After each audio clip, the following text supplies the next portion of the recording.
অনেক বড় বড় আমলের পরে আবার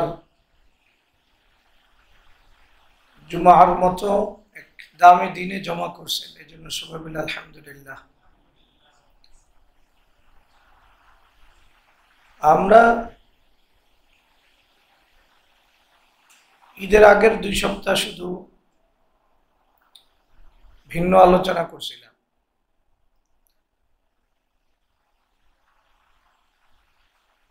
এখন আবার ইনশাআল্লাহ আমরা আমাদের মূল আলোচনায় ফিরে যাব।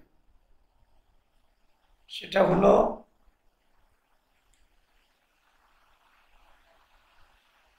আদর্শ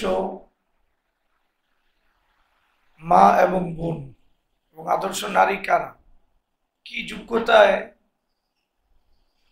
আমাদের মা বোনরা আদর্শ মা। এটা এত বেশি জরুরি একটা বিষয় যে এর সাথে জীবনের প্রত্যেকের যোগসূত্র আছে। প্রত্যেক বাবার যোগসূত্র আছে, প্রত্যেক স্বামীর যোগসূত্র আছে।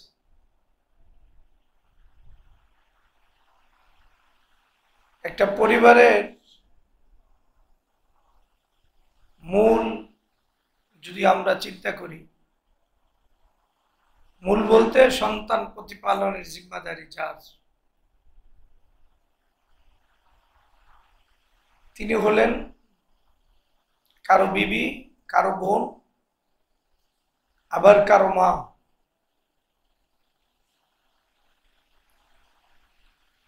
এজন্য এই পাঠটা অনেক মজবুতির সাথে বোঝা দরকার।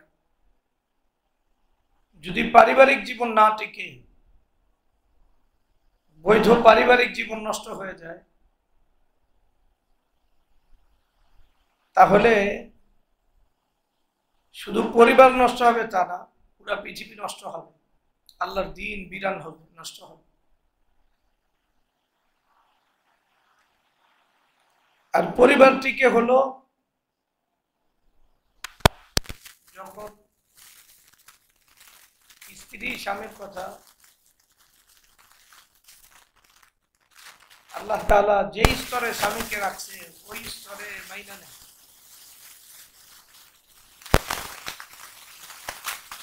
স্বামীর অবাধ্য না হয়।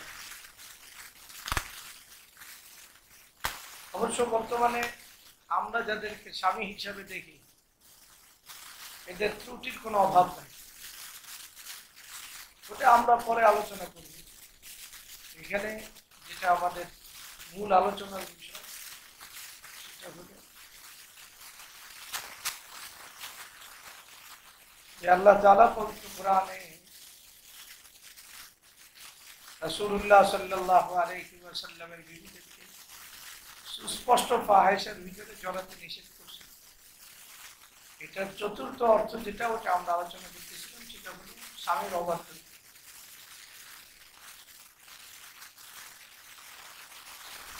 একবারে মানব সভ্যতার জন্য, দ্বীন ঈমানের জন্য তো অবশ্যই, মানব সভ্যতার জন্য এটা যদি বাকি থাকতে হয়,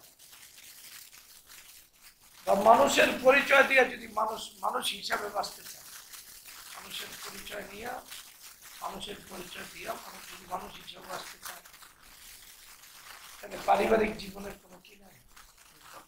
আর পুরাটা নির্ভর করে স্ত্রীর উপর, স্ত্রীর স্বামীকে কতটুকু মানে। আমরা এক সপ্তাহ এটা নিয়ে আলোচনা করছি।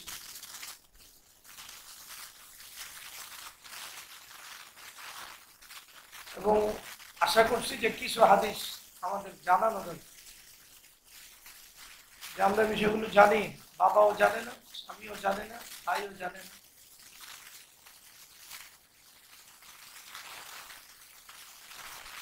শরীয়ত এটাকে বিভিন্ন ভাবে ফুটায় তুলছে, বিভিন্ন আঙ্গিকে ফুটায় তুলছে। একটা আঙ্গিক আমরা এখানে সবার আগে দেখি, কি বলছেন আল্লাহ রাসূল সাল্লাল্লাহু আলাইহি ওয়াসাল্লাম।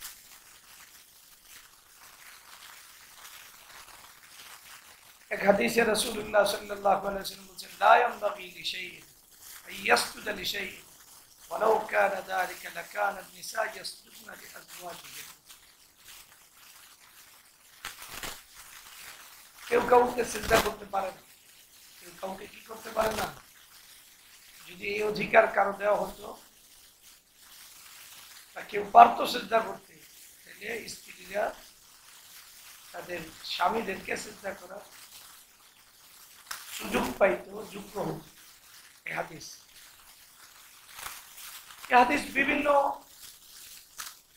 বর্ণনায় বিভিন্ন আঙ্গিকে রাসূলুল্লাহ সাল্লাল্লাহু আলাইহি ওয়াসাল্লাম এই সাজদার বিষয়টা ফুটাই তুলছে।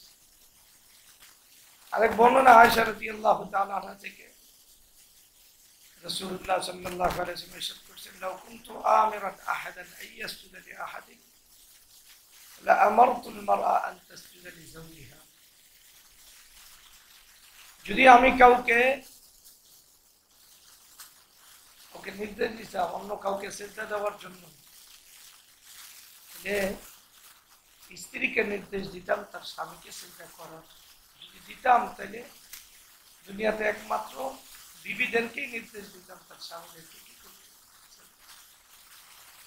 এরপরের অংশ হলো ওয়ালাউ আন্না রাজুলান আমারা ইমরাআতাহু আন তানতাকিলা মিন জাবালি আহমার ইলা জাবালি আসওয়াদ আও মিন জাবালিন আসওয়াদ ইলা জাবালিন আহমার কানা লাহা আন তাফআল।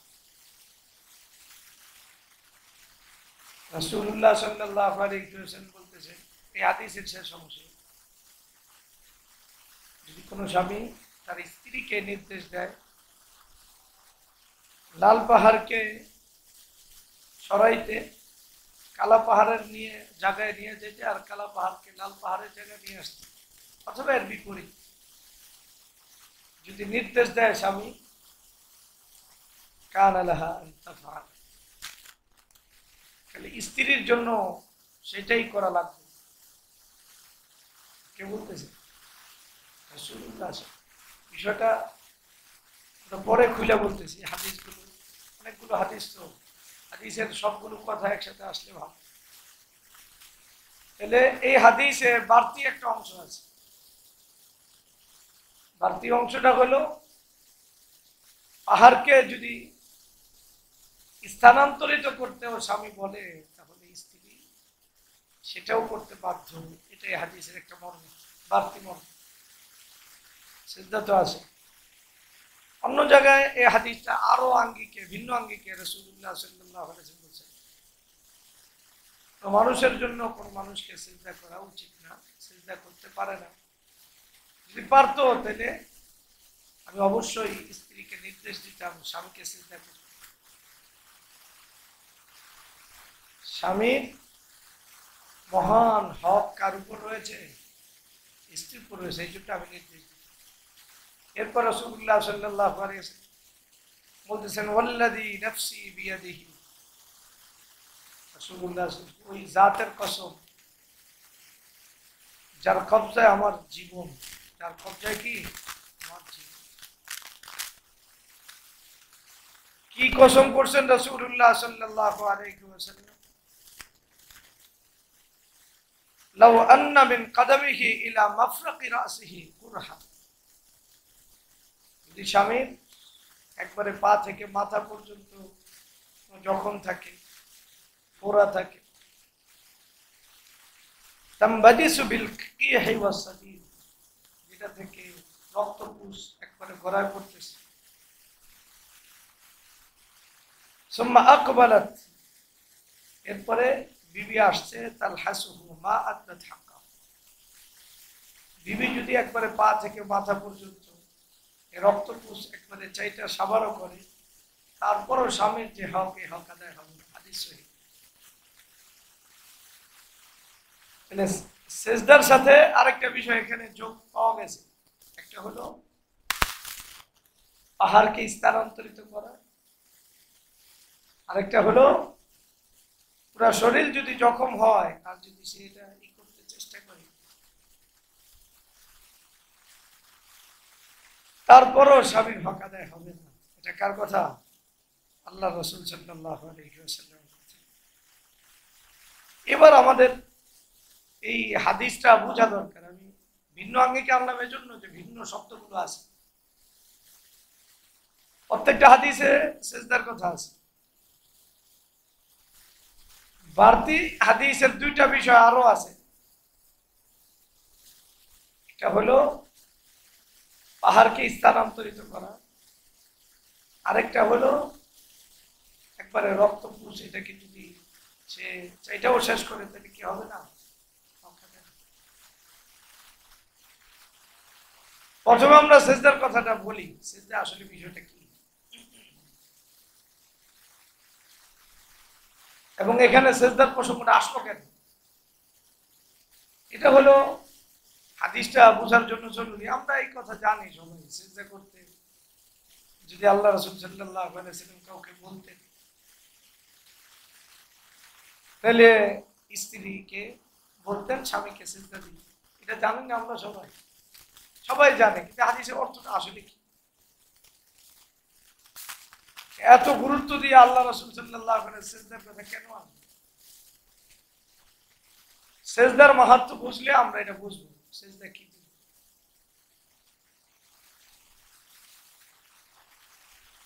আল্লাহ তাআলার কাছে বান্দা নিজেকে যে সঁপে দেয়, বান্দা নিজেকে যে অর্পণ করে, আল্লাহর আনুগত্য প্রকাশ করে যে বান্দা, এই প্রকাশের চূড়ান্ত মাধ্যম হলো সিজদা, এর উপর কোনো মাধ্যম নেই।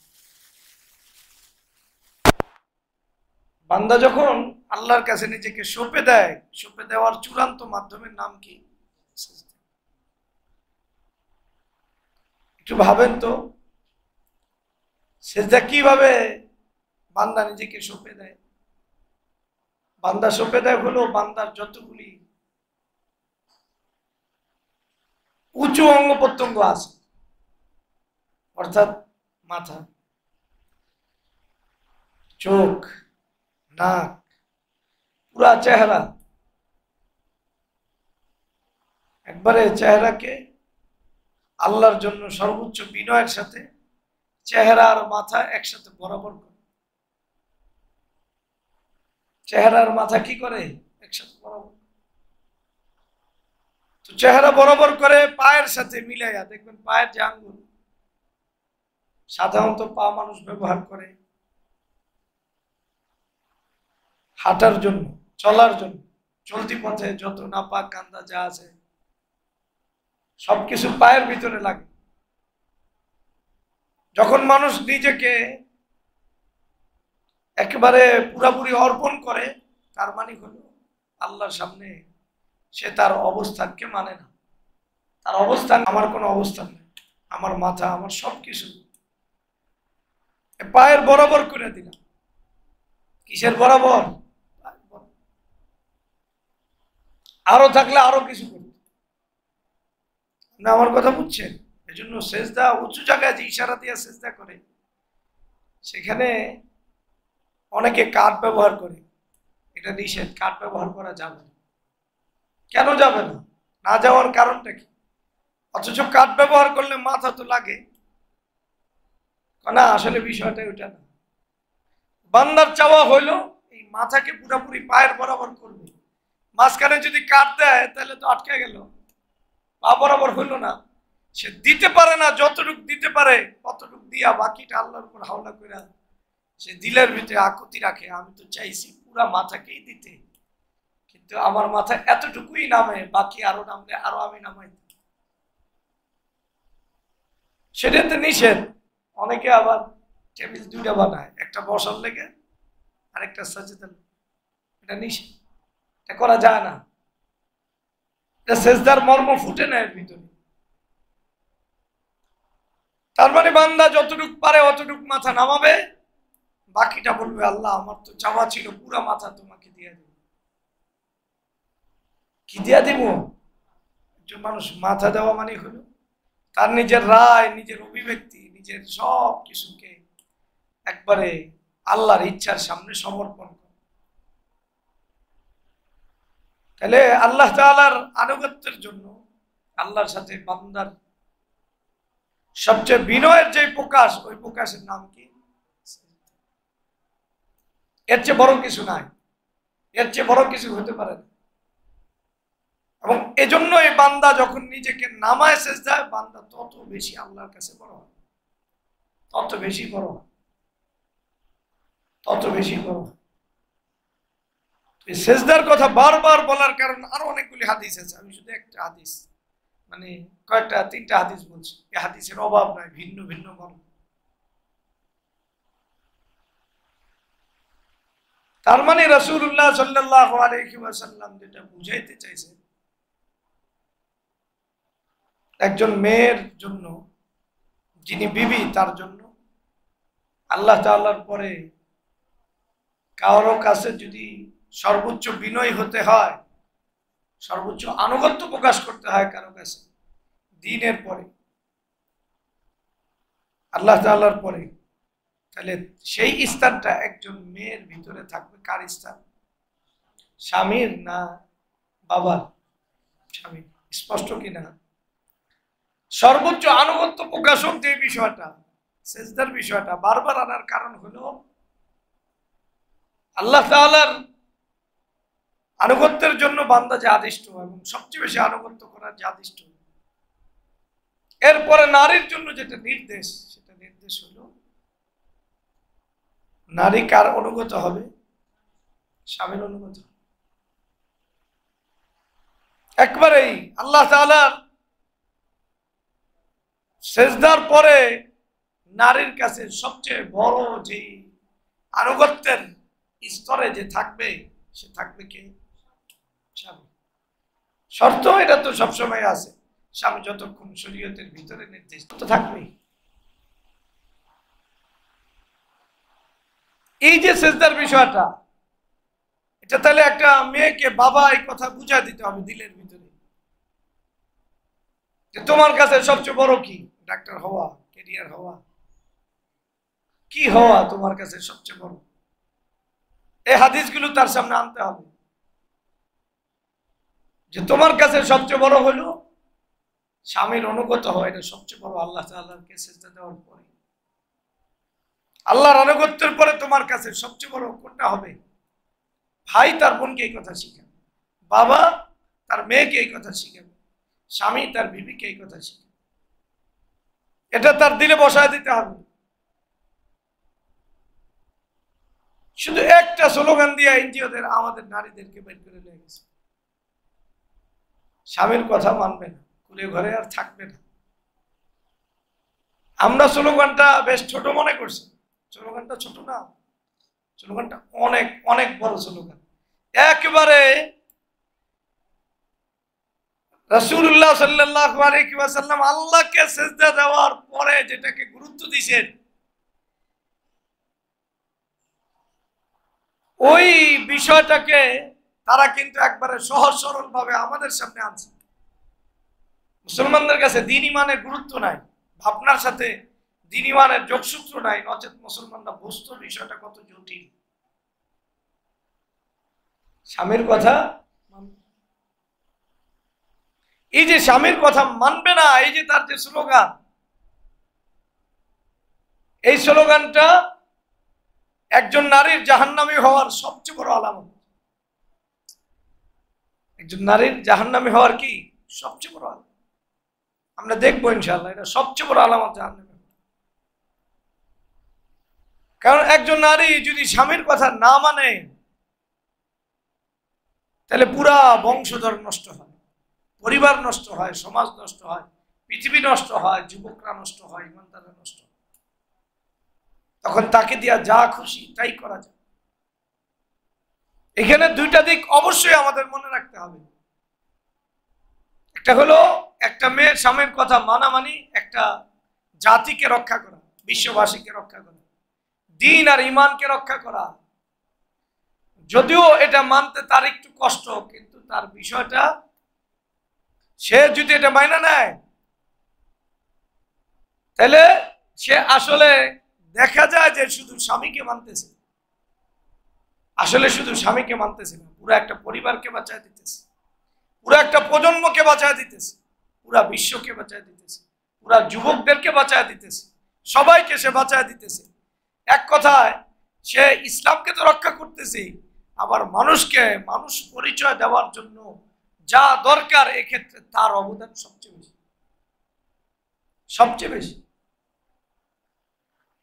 তাহলে এখানে আমরা শুধু ভাবি স্বামীকে মানা না, শুধু স্বামীকে মানা না, এখানে আল্লাহ রাসূল সাল্লাল্লাহু আলাইহি ওয়াসাল্লাম বিষয়টাকে এতটা গুরুত্ব দেওয়ার কারণ হলো এটা শুধু স্বামীকে মানা না, এটা স্বামীকে রক্ষা করা, সন্তানকে রক্ষা করা, প্রজন্মকে রক্ষা করা, দ্বীন আর ঈমানকে রক্ষা করা, ঈমানদার যুবকদের ঈমানকে হেফাজত এবং পুরা উম্মাহকে হেফাজত করা ছোট বিষয় না। এখন একজন মানুষ এটা মনে করবে আমি কত বড় দায়িত্ব আদায় করি, আমি মানতেছি স্বামীরে, আসলে আমি আমার অবদান সারা বিশ্বের উপর, আমার অবদান কার উপরে? সারা বিশ্বের উপর, সারা বিশ্ব টিকে আছে আমার উপর, আমি সাথে স্বামীকে মানতেছি না, পুরা বিশ্বের যে মানব সভ্যতাকে টিকায় রাখছি আমি, দ্বীন আর ঈমানদারকে টিকায় রাখছি। এজন্য আল্লাহ রাসূল সাল্লাল্লাহু আলাইহি ওয়াসাল্লাম সিজদার প্রসঙ্গ আনছেন, বারবার কত ভাষায় আনছেন। কাউকে সিজদা দিতে বললে আমি কাকে সিজদা দিতে বলবো? তাহলে আল্লাহকে সিজদা দেওয়ার সাথে ভালো করে যদি কাউকে সিজদা দেওয়ার প্রসঙ্গ আসতো তাহলে এটা আসে নাই। তার মানে আল্লাহ তাআলার পরে স্ত্রীর কাছে যাকে মানাটা সর্বোচ্চ লেভেলের এবং যাকে মানাটা সবচেয়ে বেশি পুণ্যের সওয়াবের, সেটা হলো স্বামীকে, স্বামীর অবাধ্য না। এটা এমন একটা কাজ, একদিক থেকে বললাম এটা সে একা হয়তো স্বামীকে সবর করতেছে, আসলে পুরা পরিবারকে টিকাইতেছে, পুরা প্রজন্মকে টিকাইতেছে, পুরা মানুষদেরকে বাঁচায় দিতেছে।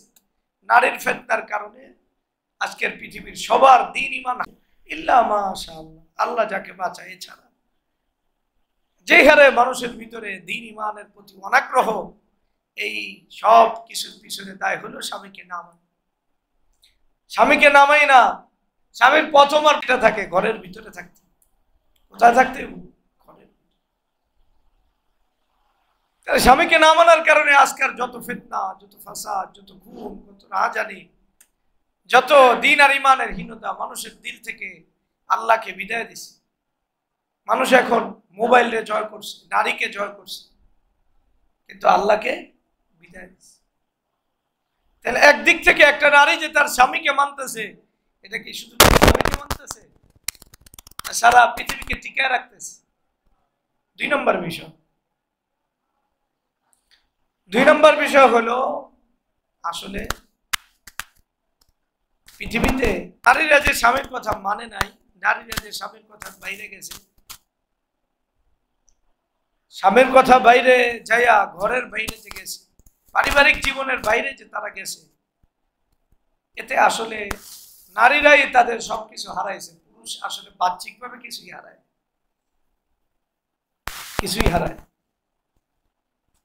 কারণ নারীর একটা বয়সের একটা সময় থাকে, একটা অবস্থা থাকে, ওই সময় তার চাহিদা থাকে,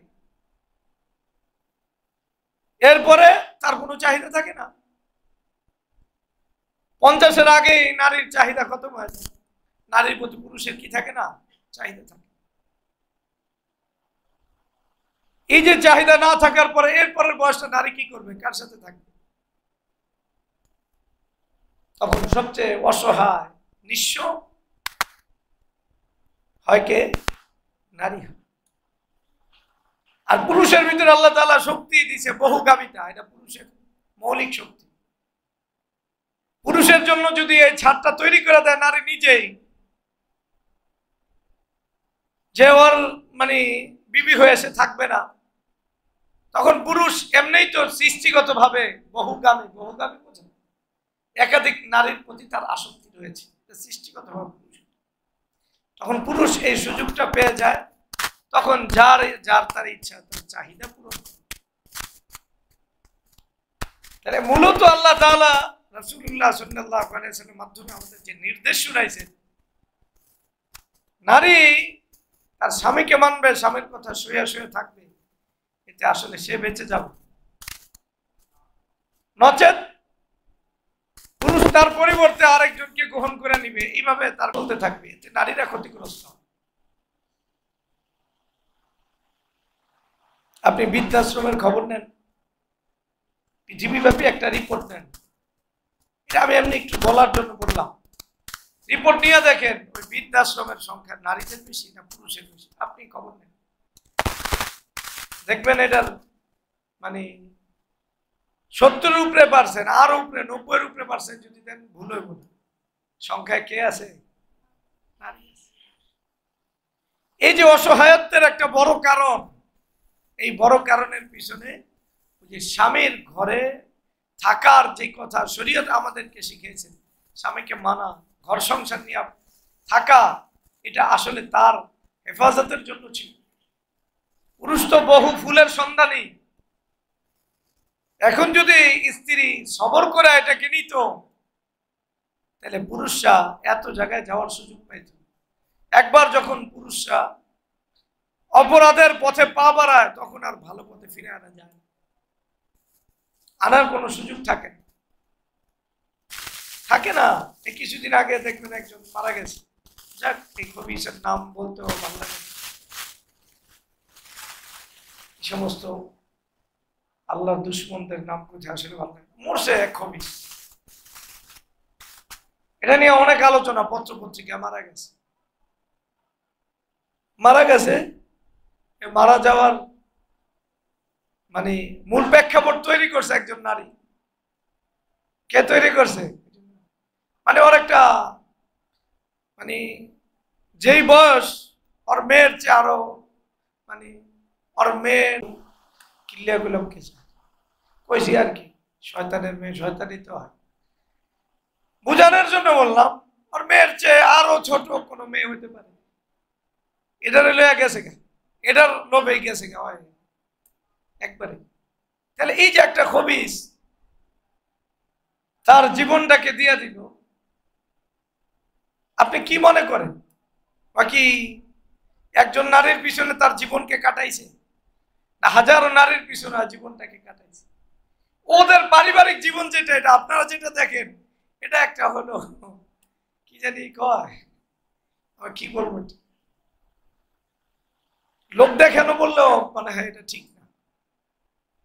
ওদের একটা মানে পারিবারিক জীবন, বউ আছে, সন্তান আছে, এদের আর কুকুর শুকুরের জীবনের ভিতরে আসলে বাস্তব কোনো ব্যবধান নাই, ব্যবধান নাই, এর চেয়ে অনেক খারাপ। বাংলাদেশে কুকুররা তো ইন্ডিয়ায় যাইতে পারে না, এদেশের কুকুররা যাইতে পারে। কথা বুঝতে হবে, এদেশের কুকুররা যেতে পারে বাংলাদেশের কুকুর কই গেছে? কিন্তু এই এলাকার কুকুর বেশি দূর যাইতে পারে না, এটা তো আমরা দেখি। কত দূর আর যাইতে পারে? একটু পরে গেলে ওর ঝামেলা আছে, সত্যি ঝামেলা আছে। এদের জীবনটা কুকুরের চেয়ে অনেক কৃষ্ট, হুদাই পারিবারিক জীবন দেখায়, মেয়ে আছে, বাবা আছে, এসব ফালতু ধোকা খায় না এই সমস্ত জিনিস। মানে এদের অবস্থান আপনাদের দিলে কুকুরের চেয়ে নিকৃষ্ট হওয়া দরকার, যেহেতু আল্লাহ বলছেন এদের হালত গুলো কুকুরের চেয়ে নিকৃষ্ট, নিকৃষ্ট কুকুরের চেয়ে। কিন্তু আফসোস, কত পত্রিকা খবর আসলো, ইসলামী মাইন্ডের পত্রিকা খবর আইছে যে ওরা কেউ হত্যা করছে, লাশ পাওয়া যায় না। কিন্তু এটা আসে নাই যে ওই কতগুলি মানে ওর মতো জানোয়ার যে দুনিয়াতে বেঁচে থাকা দরকার নাই, ওরা যে কত বড় জানোয়ার, ওরা যে কত বড় বেশ্যা, কত বড় লম্পট, ওরে ওই ঘৃণা ভরা কোনো কথা আমি তো দেখি নাই বলছি। অথচ যারা ইসলামের লেভেল লাগে অন্তত পক্ষে এদের জবান থেকে, ওরা তো মানে ইসলামী রাষ্ট্র ব্যবস্থা থাকলে কতবার ওদেরকে সংপ্রচার করা হতো, এটা তো কোনো হিসাবই নাই। তো ওরা তো অনেক আগেই, ওদের রক্ত হালাল, এটা তো অনেক আগেই হয়ে গেছে। এটা নিয়ে ওরা কেউ মারছে, এটা কোনো সাবজেক্টই না ইসলাম ও শরীয়তের কাছে, দ্বীনের কাছে। সাবজেক্ট যেটা ছিল যে ওর অপকর্মটা কতটা ঘৃণিত, এটা যে লোক চোখের আড়ালে চলে গেল। বাংলাদেশের খবরগুলি তো মুসলমানরাই পড়ে, আর আমাদের দেশের অধিকাংশ নাগরিক তো, আমরা তো নিজেদেরকে মুসলমান দাবি করি। এই দাবির সাথে এতটুকু তো মিল থাকা দরকার ছিল, আমার কথা মনে হয় বোঝেন। দাবির সাথে এতটুকু তো মিল থাকা দরকার ছিল যে তারা, সে যে কত ঘৃণিত একজন লোক আল্লাহ এবং তার রাসূলের কাছে, দ্বীনের কাছে, ঈমানের কাছে, পুরা মুসলিম উম্মার কাছে, এমনকি বর্তমানে যারা মানব ধর্ম বিশ্বাস করে, এই মানব ধর্মের কাছে সে যে কত বড় পাপিষ্ঠ এটা কল্পনা করা যায়, বুঝেন নাই? যারা অসভ্য ইউরোপ আমেরিকান, এদের কাছেও এ অসভ্য, অসভ্যদের কাছেও এ অসভ্য, ইসলাম ও মুসলমানদের কাছে না।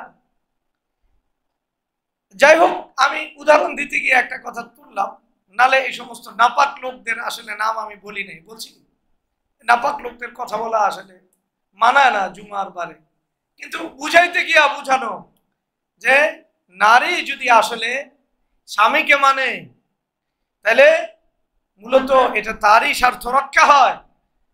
আর যদি নারী ঘরের বাইরে না যায়, অন্য কারো কাছে না যায়, তাহলে মূলত সেই তার জীবনের মানে শেষ, বিশেষ করে শেষ বয়সে, একটা বয়সের পরে তার যখন আবেদন হারায় ফেলে, তখন তার কি হয়? সুন্দরভাবে উত্তম থাকার ব্যবস্থা হয়। নচেত পুরুষ বহুগামী, তাকে যদি ওই বহুগামিতার পথ খুলে দেওয়া হয়, এই পথ যদি নারীরা যাত্রা করে, এর ভিতরে আসলে ক্ষতিগ্রস্ত কে হবে? নারীরা হবে। এই কথা বুঝতে কি কোনো কষ্ট হয়েছে? পুরুষ তো তার অবস্থান চেঞ্জ করবই, আর এই চেঞ্জ করার সুযোগটা যদি আমরা না দেই, তাহলে আমাদের জন্য কল্যাণ। ওই কাজে আমাদের করতে হবে পুরুষের জন্য। এই পথে না পা না বাড়ায় আল্লাহ তাআলা আমাদের হেফাজত। তাহলে সাজদার বিষয়টা বুঝে আসছে কিনা? সেজদা সবচেয়ে আল্লাহর সামনে বান্দা নিজেকে সবচেয়ে বেশি নত করে, এর চেয়ে বড় কোনো মাধ্যম নাই। বান্দার সবচেয়ে একবারে দামি দামি অঙ্গ, যেটা ইবলিশ নত করতে পারে নাই। কি করতে পারে নাই? এই কারণে সে ইবলিশ হয়েছে। হাজারো হেল, হাজারো যোগ্যতা, সব কিছু থাকা সত্ত্বেও মাথা যখন নিচু করতে পারে নাই আল্লাহর নির্দেশে, তখন কি হয়েছে? সে মালউন আর অভিশপ্ত হয়েছে। আর ওই বান্দা নত করতে পারে, বান্দা আল্লাহর সবচেয়ে মুকাররম। ওই উদাহরণটাই না আল্লাহ রাসূল সাল্লাল্লাহু আলাইহি ওয়াসাল্লাম বুঝানোর কারণ হলো, সেজদা দেওয়ার নির্দেশ দিলে স্ত্রীকেই দিত, তার মানে সেজদা দেওয়ার নির্দেশ দেওয়া যাইতেছে না, এরপরের যে স্তর, এই স্তরটা কিসে? স্বামীকে মান। তাহলে বাবা মেয়েকে আর কিছু না শিখাক, এই কথা শিখাইতে, এই কথা শিখাইতে যে তার অবস্থানটা কোথায়। আমরা কত শব্দে এই কথা বলছি, বাবার কাছে মেয়ে আমার, কি মেয়ে আমার, মালিক হইল বাবা, সন্তানের, ছেলে সন্তানের এবং তার সম্পত্তির মালিক, এটা মনে রেখে। আর মেয়ের ব্যাপারে যত অধিকার আছে সব অধিকার কার? বাবা হলো আমানতকে পুরা করতেছে, আমানতকে রাখতেছে তার কাছে, আমানত যথার্থ জায়গায় দিন। এই জন্য বাবা মেয়েকে এই আমানত যদি যথার্থ জায়গায় সঁপে দেয়, তাহলে এটা বাবার জন্য জান্নাতের সবচেয়ে বড় কারণ। জান্নাতের গ্যারান্টি আছে, ওই বাবার কি আছে? জান্নাতের গ্যারান্টি আছে।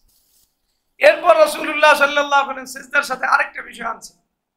এই স্বামী নির্দেশ দিত লাল পাহাড়কে একবারে স্থানান্তরিত করে পাহাড়ের জায়গায় নিতে, আর কালা পাহাড়কে স্থানান্তরিত করে লাল পাহাড়ের জায়গায় নিতে। তাইলেও স্ত্রীর জন্য এটা করা লাগতো।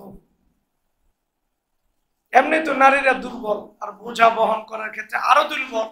আবার বোঝার ক্ষেত্রে সবচেয়ে ওজনদার বোঝা হলো পাথর। কথা বুঝুন, পাথর না, অথবা পাহাড়ের মাটি। এটা কি ছোটখাটো বিষয়? পাহাড় খনন কেউ করে এক জায়গাতে আরেক জায়গায় নিতে পারে? নিতে পারে না। তাহলে রাসূলুল্লাহ সাল্লাল্লাহু আলাইহি ওয়াসাল্লাম এখানে যেটা বুঝাইছেন, একজন নারী একবারে তার সবটুকু উজাড় করে দিয়া তার স্বামীর কথাকে মানবে, সবকিছু উজাড় করে দিবে। এরপরও দিলের ভিতরে ভাবনা থাকবে, আমার যদি আরো সামর্থ্য থাকতো আমার স্বামীর কথা মানার, তাহলে আমি তাইলে আরো মানতাম, কারণ এই কথা আমার প্রিয় নবী সাল্লাল্লাহু আলাইহি ওয়াসাল্লাম। হাদিসটার অর্থ বুঝে আসছে কিনা? যে নারী তার সব উজাড় করে দিয়া তার স্বামীকে মানার পরেও, আমি জীবনে এর জন্য এত কষ্ট করছি, তোর বাহের জন্য এটা করছি, এটা করছি, এটা করছি, এটা বলার নারীর সুযোগ নেই। একথা বলতেই পারবে না। বলতে পারবে কি? আল্লাহ রাসূল সাল্লাল্লাহু আলাইহি ওয়াসাল্লাম বিষয়টা যতটা গুরুত্ব দিছে, আমি ওই গুরুত্ব দিয়ে তো মানতে পারিনি আমার স্বামীকে। মানতে পারে নাই।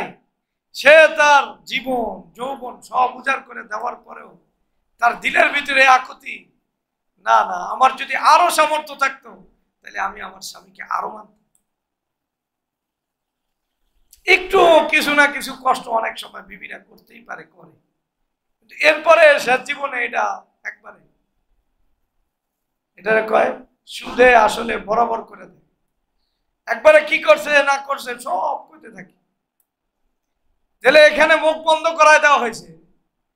তোমাকে যদি পাহাড় সরাইতে বলতো তাও তুমি করতে বাধ্য ছিলে, আর তুমি করছো কতটুকু, আরো কত কিছু বাকি আছে বলো। আবার হাদিসের মর্মটা বুঝছেন কিনা, যে চূড়ান্ত পর্যায়ে যদি স্ত্রী স্বামীর জন্য করেও তারপরে বলতে হবে কি আসলে সে আসলে করতে পারেনি, আরো কথার বাকি, আরো করার বাকি ছিল, আরো করা কি ছিল, বাকি ছিল। আর গত সপ্তাহে উদাহরণ গেছে রাসূলুল্লাহ সাল্লাল্লাহু আলাইহি ওয়াসাল্লাম এখানে যেটা সেজদার সাথে আনছেন, যদি তার মাথা থেকে পা পর্যন্ত একবারে ফোড়া হইতো আর এখান থেকে পুষ রক্ত দিয়ে ভরে যেত, আর সে যদি চেটে চেটে এটা খতম করতো তাহলেও সে তার হক আদায় করতে পারেনি। এটার কথা হলো একবারে অসম্ভব, যেটা অসম্ভবকে একবারে সাধন করেও যদি স্ত্রী দেখাইতে পারে তারপরেও এটা বলা যাইতো না সে তার অধিকার আদায় করছে। তাহলে বিষয়টা হলো এটা অসম্ভব, এটা করতে পারবে না, কিন্তু এটার আকাঙ্ক্ষা তো করতে পারে। আকাঙ্ক্ষা করতে পারে কি পারে, চূড়ান্ত পর্যায়ে নিজের সবকিছু করার পরে, প্রায় অসম্ভব কোনো কিছু করার পরেও তার দিলে এই অনুভূতি লালন করা জরুরি ছিল, আমি আসলে কিছুই করতে পারি। এটা ছিল আমাদের মেয়েদের বেজ হওয়ার কথা, ভিত্তি হওয়ার কথা। আমরা মেয়েকে পারলে এই কথাটা বুঝানো দরকার ছিল যে এমন হওয়ার কথা। আমি একটু আগে মেয়েদের কেমন হচ্ছে ওটা আমরা আলোচনা করতেছি, ওটা আবার করবো আমরা, কিন্তু এখানে আমরা আলোচনা যেহেতু করতেছি আদর্শ নারী নিয়ে, এই জন্য এই আলোচনাগুলো সামনে আনতেছি। তাহলে বোঝা গেল একবারে পৃথিবীর সবচেয়ে ঘৃণিত কাজ কিন্তু বৈধ কাজ, অসম্ভব কাজ, একবারে মন মানে না এমন কাজ যদি স্ত্রী স্বামীর জন্য করে তারপরে কথা মনে করার সুযোগ নাই, সে কি করছে, স্বামীর হক আদায় করছে। তার দিলে এটা থাকতে হবে না, আমি আদায় করে যেতে পারি। আচ্ছা বলেন তো, যেই মায়ের কাছ থেকে মেয়েরা এটা দেখছে, সে তার স্বামীর চূড়ান্ত পর্যায়ে সবকিছু করার পরেও মনে করছে যে কিছুই করতে পারে নাই, সেখানের মেয়েগুলো কেমন হবে আসে, কি হবে আসে। আমি উদাহরণের জন্য বলি, আগের যুগে যখন মায়েরা স্বামীরে মানত, একবারে 100% মানত, একবারে পুরাপুরি খেদমতের জন্য প্রস্তুত থাকত, ওই যুগের মেয়েরা এই প্রস্তুতি নিয়ে ঘরে যাইত। সে তো তার মাকে দেখছে, দীর্ঘ 15, 16, 17, 18 বছর দেখছে তার মাকে, তার মা কিভাবে তার বাবাকে মানে। 15, 16 বছরের যে শিক্ষা, এ যা কোনো আলেম ওলামা এত বড় শিক্ষা দিতে পারতো, মা যে শিক্ষা দিতে পারত সম্ভব? জীবনে সম্ভব। 18 বছরের অভিজ্ঞতা, আমার ঘরের অভিজ্ঞতা যদি আমি দেখতে পারতাম, তাহলে অবশ্যই আমি এটা বুঝতে পারতাম যে আমার মেয়ে অটোমেটিক সে আসলে একজন যোগ্য প্রজন্মের মালিক হবে। কিসের মালিক হবে? যোগ্য প্রজন্মের মালিক হবে। তার দ্বারা ঘর টিকবে, পরিবার টিকবে, উম্মাহ টিকবে। তাহলে একটা বিষয় নিয়ে আলোচনা করলাম, সাজদার বিষয়। কিসের বিষয়? সাজদার বিষয়। 2 নম্বর বিষয় বুঝানোর জন্য বলতেছি, একটু বোঝেন শরীয়তের পর্যায়টা কোন পর্যায়ে। ঈমানের পরে এবং কালিমায়ে শাহাদা পাঠ করার পরে, কিসের পরে? কালিমায়ে শাহাদা পাঠ করার পরে বা মুসলমান পরিচয় দেওয়ার পরে সবচেয়ে বড় আল্লাহর সাথে সম্পর্ক জোড়ার মাধ্যম হলো সালাত, নামাজ। সবচেয়ে বড় মাধ্যম কি? নামাজ। শরীয়তের ইবাদতের ক্ষেত্রে সবার আগে যার নাম, তার নাম কি? পবিত্র কোরআনে ঈমানের পরিচয় দিতে গিয়া নামাজের কথা আসে নাই, সালাতের কথা আসে নাই, এমন কোন আয়াত পাওয়া যাবে না। এমন কোন আয়াত কি পাওয়া যাবে না। তাহলে নামাজের গুরুত্ব এখানে আলোচনার বিষয় না, কিন্তু নামাজের সবচেয়ে গুরুত্বপূর্ণ বিষয় এটা তো স্পষ্ট। নামাজের বিধান আল্লাহ তাআলা হুজুর সাল্লাল্লাহু আলাইহি সাল্লামকে একবারে মেরাজের রজনীতে ডাইকা দিছে। এরপরে আবার নামাজের ইমামতি জিবরাইল আলাইহিস সালামের মাধ্যমে শিখাইছে। আর নামাজ এমন একটা বিষয়, সাহাবায়ে কেরাম নামাজ ছাড়ারে কুফর বলছে, এই ব্যাপারে সবাই একমত। নামাজ ছাড়া কবিরা গুনাহ এতটুকু কেউ বলে নাই। নামাজ ছাড়া যে কুফর, এই ব্যাপারে সাহাবাদের ইজমা আছে, কথা বলেন। এমনকি কেউ যদি নামাজের কোন একটা অংশ রুকু সেজদা নিয়ে কেউ মজাক করে, ঠাট্টা করে, অথবা ওযু ছাইরা দুষ্টামি করে, তাহলে ফিকহ ফতোয়ার কিতাবে তাকে কাফের বলা হয়েছে। নামাজের বিষয়ের গুরুত্ব শরীয়তের সবচেয়ে উপরে। একজন নামাজি নারী নামাজ পড়ে, পর্দা করে, সবকিছু করে, ঝামেলা ওই জায়গায় স্বামীকে মানে না। কারে মানে না? তার নামাজের ব্যাপারটা শরীয়তে কোন আঙ্গিকে আনছে একটু দেখার বিষয়। একজন মানুষের নামাজ যদি কবুল না হয়, হাসর দিন সে আটকাবে, এটাই নিশ্চিত। সে জান্নাতের চাবি হাতে পাবে না, এটাও নিশ্চিত। তাহলে সবকিছু আছে কিন্তু নামাজ নাই, তার মানে তার জান্নাতের চাবি নাই, হিসাবের কাছে সে আটকে গেছে। তাহলে একজন নারী নামাজি, বাংলা কয় নামাজি, কালামি, অনেক কিছু কয়, অনেক গুণ তার ভিতরে, অনেক গুণের সমাহার, কিন্তু একটা গুণের অভাব। ওই গুণটা হলো স্বামীর মানে নাই। কারো মানে নাই? তার অবস্থানটা কি শরীয়তে, আমরা এটা একটু দেখবো, এটা দেখা জরুরি। শরীয়তে স্বামীকে মানার বিষয়টা কোন লেভেলে আছে। নামাজের মতো বিষয়ের ব্যাপারে রাসূলুল্লাহ সাল্লাল্লাহু আলাইহি ওয়াসাল্লাম বিভিন্ন ভাবে বলছেন, সালাসাতুন লা তুজাবিজু সালাতুহুম আযানাহুম হাত্তা ইয়ারজু। তিন শ্রেণীর লোক, তিন শ্রেণীর লোক যাদের সালাত তাদের কান অতিক্রম করে না। কি অতিক্রম করে না? কান অতিক্রম করে, কানের উপরে যায় না, তার মানে এটা কবুলই হয় না। এটা আরবিতে বুঝানোর জন্য বুঝায়, কানের উপরে যায়। উপর কাকে বলে বলেন? উপর কি অন্তত পক্ষে মাথার উপরে না? তাহলে মাথাও ডিঙ্গা নাই, মাথার নিচে এটা পড়ে রয়েছে, তাহলে এটা উপরেই যায় নাই, আল্লাহর কাছে ওঠেই নাই, এটা নিচে পড়ে রয়েছে। কান অতিক্রম করে না, যতক্ষণ তারা ওই কাজ থেকে ফিরে না আসবে ততক্ষণ তাদের নামাজে হাত। যদি 40, 50, 60 বছর নামাজ পড়ে, আর যদি সে স্বামীর বাধ্যগত না হয়, তাহলে তার নামাজে হাস। আল্লাহু আকবার কাবীরা। রাসূলুল্লাহ সাল্লাল্লাহু আলাইহি ওয়াসাল্লাম এই তিন শ্রেণীর লোকের ভিতরে, তিন শ্রেণীর আলোচনা বড় হয়ে যাবে আমার, এক শ্রেণীর কথা বলি। ওয়ামরাআতুন বাতাত ওয়া যাওজুহা আলাইহা সাখিতুন। রাসূলুল্লাহ সাল্লাল্লাহু আলাইহি ওয়াসাল্লাম বলেন, ওই স্ত্রী যে রাত্রি একটা রাত্র পার করছে, আর ওই রাত্রে তার স্বামী তার উপর নারাজ ছিল, এমন একটা রাত্র যদি পার হয়, আর যদি স্বামীর এই রাগ করাটা যৌক্তিক কারণে হয়, এই অবস্থায় যদি থাকে, সে যদি 50 বছর নামাজ পড়ে, তার নামাজ কান অতিক্রমই করবে।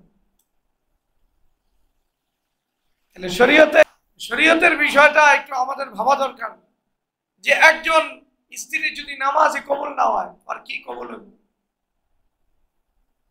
নামাজই কবুল না, তার কি কবুল হবে? নামাজই কানের উপরে যায় না। স্বামী যৌক্তিক কারণে তার উপর রাগ করছে, এমন একটা রাত্র পার হয়েছে, রাসূলুল্লাহ সাল্লাল্লাহু আলাইহি ওয়াসাল্লাম বলেছেন, ওর নামাজ কানকে অতিক্রম করে। আর ওর কি কাজে লাগছে আমাকে বলে? আর কি কাজে লাগছে? তার সংসারের জন্য অনেক ইহসান, অবদান, অনেক কিছু সে বলে, কিন্তু তার স্বামী এক রাত্র নারাজ, ওটার ব্যাপারে সে ক্ষমা নেয় নাই, ওই ব্যাপারে স্বামীর এসে রাজি করে, তাহলে আল্লাহর কাছে তার অবস্থান আছে কোনো অবস্থা? চলেন আরেক হাদিসে, একই কাছাকাছি হাদিস, রাসূলুল্লাহ সাল্লাল্লাহু আলাইহি ওয়াসাল্লাম অন্য হাদিসে বলেছেন, সালমান রাদিয়াল্লাহু তাআলা, কার কথা? সালমান রাদিয়াল্লাহু বর্ণনা করছেন, সালাসাতুন লা তুকবালু সালাতুহুম, ডাইরেক্ট স্পষ্ট, তিন শ্রেণীর লোকের নামাজ কবুল হবে। কি কবুল হবে না? নামাজ কবুল হবে না। এর ভিতরে এক শ্রেণী হলো ওয়াল মারআতু তাখরুজু মিন বাইতি যাওজিহা বিগাইরি ইজনিহি, ওই স্ত্রী, যে স্ত্রী স্বামীর ঘর থেকে বের হয়েছে তার অনুমতি ছাড়া, স্বামীর অনুমতি নেওয়া ছাড়া কই গেছে? ঘর থেকে বের হয়েছে, আরেক বাড়িতে গেছে, আরেক জায়গায় গেছে, আর নামাজ কি না আল্লাহর কাছে কবুল। এখন মুসলমান যারা পরিচয় দেয়, মুসলিম যারা পরিচয় দেয়, সমস্যার তো অভাব নাই, যদি স্বামী কয় না যাওয়া যাবে না কোথাও। দেখা যাবে বাপ মা তিনটা, স্বামী যদি করে আমার ঘরেই থাকতে, এটা দিনদার বাবা মা মাইনে নেয় না, একটা পশু। অথচ স্বামী তার অধিকারের কথা বলছে, আর তারা কি বলে? দাঁড়িয়ে আছে, টুপি আছে, পাগড়ি পরানো, তারা কি বলে? পশু। আসলে পশু, এটা ঠিক আছে, কিন্তু পশুটা কে আসলে এই ফয়সালা করা? কথা ঠিক আছে, পশুটা কে? যে পশু শব্দটা জবান থেকে বের করছে সেই আসলে পশু, অথবা পশু শেষে নিচ্ছে। যে অধিকার আল্লাহ রাসূল সাল্লাল্লাহু আলাইহি ওয়াসাল্লাম আল্লাহর পক্ষ থেকে দিতেছে, স্বামীর মূল অধিকারী এটা। স্ত্রী ঘরের বাইরে যেতে পারবো না স্বামীর অনুমতি ছাড়া, এটা মূল অধিকার, স্বামীর মূল অধিকার। তা এখন ঘর থেকে স্বামীর অনুমতি ছাড়া যদি বের হয়, আর নামাজ কবুল হবে না, আর যত বড় দিনদার আল্লাহওয়ালা পরহেজগার হোক আপনার দৃষ্টি। তাহলে স্বামীকে মানার গুরুত্ব কি পরিমাণ! স্বামীর অনুমতি ছাড়া ঘরের বাইরে গেছে, তো নামাজ বেকার, জান্নাতের সার্টিফিকেট পাইল না, কিয়ামতের দিন হিসাব নিকাশের জায়গায় সে আটকা যাবে, যতক্ষণ না সে এটার ব্যাপারে তার স্বামীর কাছে মাপ চাইবে।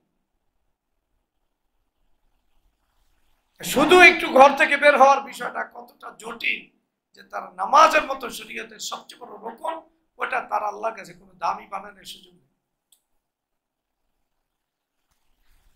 তৃতীয় হাদিস, এটা আরেকটু দেখেন, এই হাদিসগুলো একসাথে দেখলে রাসূলুল্লাহ সাল্লাল্লাহু আলাইহি ওয়াসাল্লাম এখানে ভিন্ন ভাষায় বলছেন, সবগুলো হাদিস সহিহ। সালাসাতুন লা তুজাউযু সালাতু আহাদিহিম রাসাহু, তিন শ্রেণীর মানুষের নামাজ মাথা অতিক্রম করে না। কি অতিক্রম করে না? মাথা অতিক্রম। এখানে তিনজনের কথা বলতেছি। ইমরাআতুন তাসি যাওজাহা, ওই নারী, যেই নারী তার স্বামীর অবাধ্যতা করে। তাসি যাওজাহা মানে কি? স্বামীর অবাধ্যতা করে, স্বামীর কথা যে মানে না, নামাজ পড়ে, বোরকা করে, পর্দা করে, হালাল খায়, দান করে, সদকা করে, এলাকার মানুষের উপর খুশি, বুঝেন না? অনেক মানুষের উপর এলাকার মানুষ খুশি, আত্মীয় স্বজনরা খুশি, একমাত্র নারাজ কে? স্বামী নারাজ। সে ভালো লোক, আল্লাহর কাছে নামাজই কবুল হয় না, ওর অন্যান্য ইবাদতের কোনো দামই নেই। যতক্ষণ পর্যন্ত সে স্বামীকে রাজি না করবে ততক্ষণ তার হাল আছে। একটু আগে আমি সাজদার কথা বললাম, এখন দেখেন রাসূলুল্লাহ সাল্লাল্লাহু আলাইহি ওয়াসাল্লাম যে বিষয়টা আনছেন, একবার পুরো নামাজের কথাই না বুঝাইতেছে। একজন নারী যদি তার নামাজকে আল্লাহর কাছে নিতে চায়, জান্নাতের চাবি হাতে নিতে চায়, হিসাবের দিকে বাঁচতে চায়, তাহলে ওই নারীকে অবশ্যই খেয়াল করতে হবে যে আমার এসব টিকার পিছনে আসল অবদান হলে আমার স্বামী যদি রাজি হয়।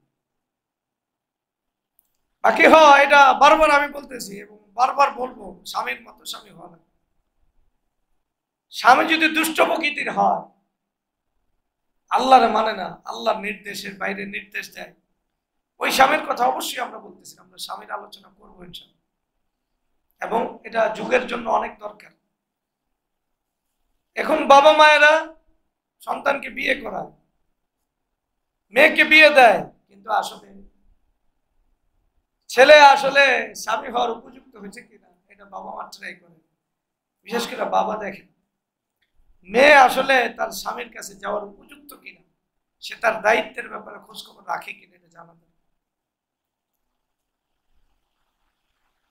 যাই হোক, আমরা যেটা বলতেছি, তাহলে নামাজের বিষয়টা যেটা শরীয়তে সবার উপরে, ওই বিষয়টা যদি একজন আমার বোন, আমার মা, আমার বিবি আল্লাহর কাছে নিয়ে যেতে চায়, মকবুল নামাজ নিয়ে হাজির হতে চায়, তাহলে তার শর্ত হলো এক রাত্রের জন্য স্বামীকে নারাজ করা যাবে না, স্বামীর অবাধ্যতা করা যাবে না। স্বামীর কথার বাইরে সে যদি ঘরের বাইরে বাইরে হয়, চলে যায় ঘর থেকে, তাহলে সে তার নামাজকে কবুল করাইতে পারবে না। সে সমাজের চোখে, বাড়তি অন্যদের চোখে যত বড় সে দিনদার হোক না কেন, আল্লাহর কাছে তার দিন ইমানের কোনো গুরুত্ব নেই।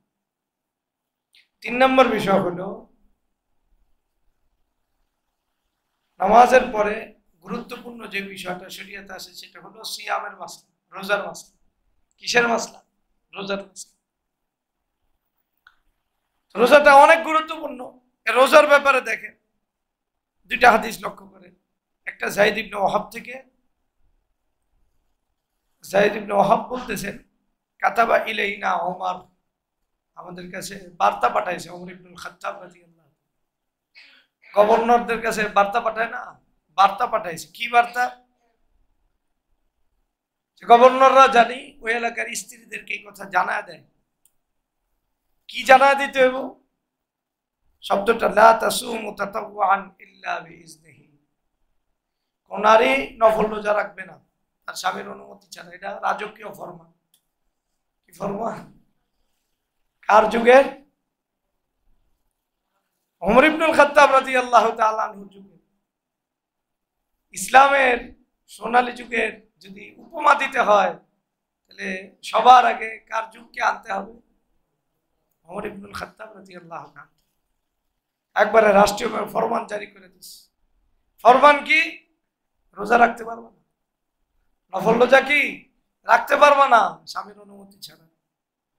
আগে অনুমতি লাগবে, এরপরে রাখবে। আচ্ছা দেখেন, একজন মানুষ,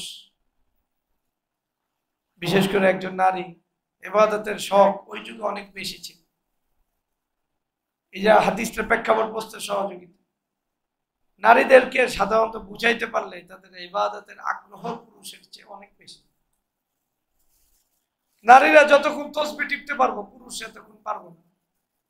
একজন নারীরে একবারে, আমি তো দেখছি একজন নারী সারাদিন, আমার নারীরে দেখছি কি পরিমাণ তসবিহ টিপতে পারে। আমি কসম করলে হানা যাবো না, আমি জীবনে এমন কোনো বিশ্বাস দেখিনি যে এত তসবিহ টিপতে পারে। নারীরা যে পরিমাণে ইবাদত করতে পারে, যে পরিমাণে ইবাদতের আগ্রহ নারীদের ভিতরে, এই আগ্রহ পুরুষের ভিতরে কম। কিছু পুরুষের ভিতরে থাকবে না তা না, কিন্তু নারীদের ভিতরে ইবাদতের ঝোঁক এবং শখ বেশি। আগে রমজান মাসে দেখা যেত একটু হাজারো ব্যস্ততার ভিতরে কোরআনের একটা গুরুত্ব ছিল। কোরআন শুদ্ধ পড়ুক আর অশুদ্ধ পড়ুক, আমাদের মা বোনরা কোরআন খতমের পর খতম দিত। বেটারা এই কোরআন খতম বক্সাইতে হুজুরের কাছে আইত, হুজুর আমার ঘরের লোক এই 5 খতম কোরআন শিব পড়ছে, আমরা বক্সা দিই। মাসলা কি? বক্সাতে বক্সাতে পরের মাসলা বক্সা দিত। এটার ভিতরে ঘরের লোক, আপনি কি করছেন? আমরা কয় খতম? দেখা যেত আমি পুরুষের নাম খুব কম পাইছি। আমার অভিজ্ঞতায় বিপরীত হতে পারে, কিন্তু হওয়ার সম্ভাবনা নেই। যে কোরআন খতম বক্সানো দিয়ে বোঝা যায় যে নারীরা এত ব্যস্ততার পরেও, আগের যুগে একজন নারীর ব্যস্ততা আর এই যুগে 100 নারীর ব্যস্ততা সমান কথা, সমান কথা, এত ব্যস্ততা। আবার রোজা রমজানের মাসে আবার কোরআন তেলাওয়াত করে ওই 5 খতম 6 খতম করে বক্সা দিতে গেছে। কিন্তু ওই স্বামী আরে জিগাইলে করে দিয়েছে, হুজুর আগামী রমজানের চেষ্টা করবো, এ রমজান তো গেছে, আর চেষ্টা করবো।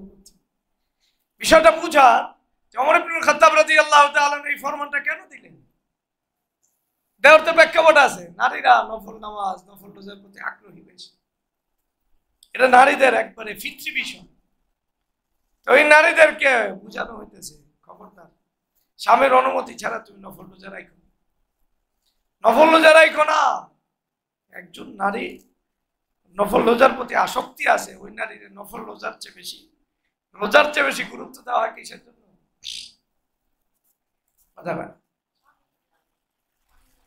স্বামীর আনুগত্যকে গুরুত্ব দেওয়া হইতেছে, এটা রাজকীয় ভাবে নির্দেশ দেওয়া হইতেছে।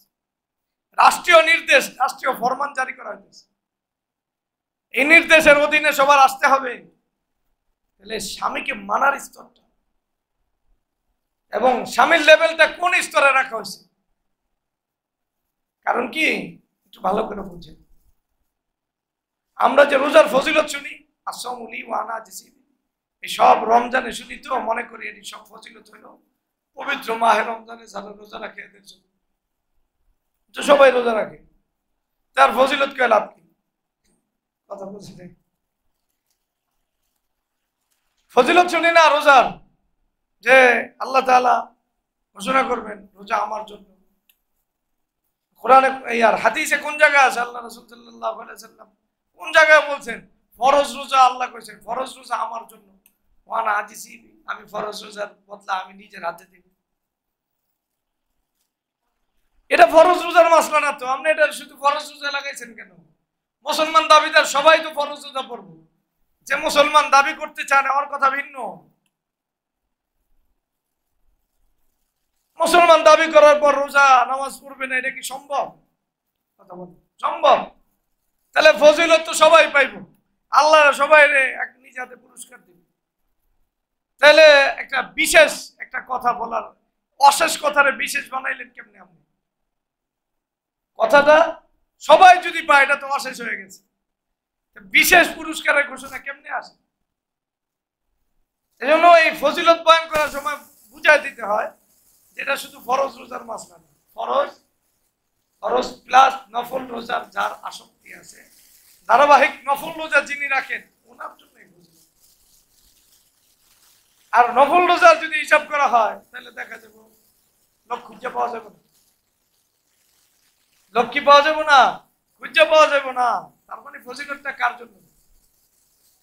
শুধু ফরজ আদায়কারীর জন্য, যে ফজর না ফরজের সাথে কি আদায় করে বলে, নফল রোজা আদায় করে ফরজের সাথে, তার জন্য। তাহলে ভালো করে বোঝেন, এই যে একটা ফজিলতের প্রতি একজন নারীর আগ্রহ আছে না নাই, এই আগ্রহের জায়গায় রাষ্ট্রের পক্ষ থেকে বাধা আসতেছে এই স্বামীকে অনুমতি ছাড়া। আগের যুগে তার বিদেশ করতে যাইতো না, বিদেশ করতে যাইতো না, সাধারণত এলাকায় থাকতো। যদি কোনো কাজে, জিহাদের কাজে কেউ যাইতো অথবা দুই একদিনের কোনো রাষ্ট্রীয় কাজে যাইতো, এটা ভিন্ন কথা। তাহলে বিষয়টা বোঝেন, একজন নারী আল্লাহর কাছ থেকে পুরস্কার নিবে, এই যুগের নারীদের স্বপ্ন নাই, ওই যুগের নারীদের স্বপ্ন আছে। ওই যুগের নারীদেরকে বলে দেওয়া হইতেছে নফল রোজার শখ আছে, ঠিক আছে, সমস্যা নেই, স্বামী অনুমতি না দিলে তোমার এই শখের কারণে তুমি আল্লাহর কাছ থেকে পুরস্কার পাইবা, কোনো সন্দেহ নেই। তাহলে পুরুষরা রোজা রাখা পাইব, আর তুমি রোজা না রাখা, রোজার এই যে শখ আছে কিন্তু স্বামী অনুমতি দেয় নাই, এই স্বামী অনুমতি দেয় নাই আর তুমি রোজা রাখো নাই, তুমি বাস মনে করতে পারো আল্লাহ তাআলা তোমার জন্য পুরস্কারের ব্যবস্থা করে রাখছে, পুরস্কারের ব্যবস্থা করে রাখছে। তাইলে বোঝেন ওই যুগের নারীদের রোজার প্রতি এত আসক্তি, তাদের মন মাইন্ডকে চেঞ্জ করে আরেক দিকে ফিরানো হইতেছে। স্বামীর অনুমতি ছাড়া রোজা রাখা যাবে না, এটাই রাষ্ট্রীয় নির্দেশ, এর নির্দেশ অমান্য করলে ঝামেলা আছে। কিন্তু নারীর জন্য ফজিলত সব আছে। আমরা এই আলোচনা শেষে আমরা 3টা পয়েন্টে মোটামুটি আলোচনা করছি, আরো 10-12টা পয়েন্ট আলোচনা বাকি আছে, যতদূর পারি আমরা করবো ইনশাআল্লাহ। এটা বুঝতে হবে যে আমরা আমাদের মেয়েদেরকে কি শিখাইতে হবে। বাবারা মেয়েদেরকে কিচ্ছু শেখায় না, একটা মেয়েকে শিখাইতে হয় যে কথা, সেটা হলো যে আমার কাছে তুই আসস আমানত, তুই তোর স্বামীর কাছে আসল। আর স্বামীদেরকে এই কথা শিক্ষা দিতে হয় যে যেই মেয়েটাকে তুমি নিতেছো বাবার চেয়ে আদর বেশি দিতে হবে, মায়ের চেয়ে বেশি দিতে হবে। একজন পর্দানিসীন মেয়ের কাছে তার ঘর, তার পরিবেশ, তার পরিবার, এটা তার জীবন জানের মতো, কলিজার টুকরো। একজন স্বামী প্রমাণ করতে হবে এতদিন তুমি আমানতের জায়গা ছিলা, ওটা তুমি আসল বাড়িতে ছিলে না, আমার আসল বাড়িতে আছো, দেখো এটাই তোমার আসল বাড়ি। তোমার বাবার আদর আমার কাছে, মায়ের আদর আমার কাছে, ভাইয়ের আদর, বোনের আদর, যত কিছু আছে সবকিছু আমাকে নিয়ে তোমার। ওটা অবশ্যই স্বামীকে আবদার আদায় করতে হবে, ওটা স্বামীর জিম্মাদারি, 100% জিম্মাদারি। সুযোগ হলে আমরা উম্মাহাতুল মুমিনিন নিয়ে ইনশাআল্লাহ আলোচনা করব। আল্লাহ তৌফিক দিন। উম্মাহাতুল মুমিনিনরা কেমন ছিল, তাদের কাছে একবারে তাদের বাবাদের অবস্থান আর আল্লাহ রাসূল সাল্লাল্লাহু আলাইহি অবস্থান কোন পর্যায়ে ছিল এটা জানা। যাই হোক, যে বিষয়টা বললাম, তাহলে মূল বিষয়টা কি? সেজদার বিষয়টা আনছেন, নামাজের বিষয়টা আনছেন, সিয়ামের বিষয়টা আনছেন, রোজার বিষয়টা আনছেন। সব জায়গার ক্ষেত্রে স্বামীকে জুড়ায় দিয়েছেন, রাসূলুল্লাহ সাল্লাল্লাহু আলাইহি ওয়াসাল্লাম জুড়ায় দিয়েছেন। মানে আল্লাহর পক্ষ থেকে নির্দেশ পেয়েই তো জুড়াইছেন, না নিজ থেকে জুড়াইছেন? কথা বলেন, নির্দেশ পায়া জুড়াইছেন। তাহলে বিষয়টা কত গুরুত্বপূর্ণ যে আল্লাহর পরে, আল্লাহর আনুগত্যের পরে সবার উপরে কার স্থান? স্বামীর স্থান। যদি তুমি স্বামীকে মানতে না পারো, তাহলে তোমার নামাজ কবুল করাইতে পারবা না, কিছুই কবুল করাইতে পারবে। একটা রাত্র যদি তোমার স্বামী যৌক্তিক কারণে তোমার উপর নারাজ হয়, এমন একটা রাত্র যেন তোমার জীবনে না যায়, ওই একটা রাত্র তোমার জীবনে এই ফয়সালা করে দিবে তোমার নামাজ আল্লাহর কাছে গায়রে মাকবুল বানায় দিবে। মাকবুল হবে না, তোমার নামাজ কবুল হবে, কবুল হবে না। তোমার রোজার ভিতরে যেই প্রাপ্তি, নফল রোজার ভিত্তে, এর চেয়ে বড় প্রাপ্তি তোমার স্বামীর কথা মানার ভিতরে। আল্লাহ তাআলা আমাদেরকে সহি দিন বুঝার তৌফিক, দিনকে, দিনের আঙ্গিকে, দিনের লেভেল থেকে বুঝার তৌফিক।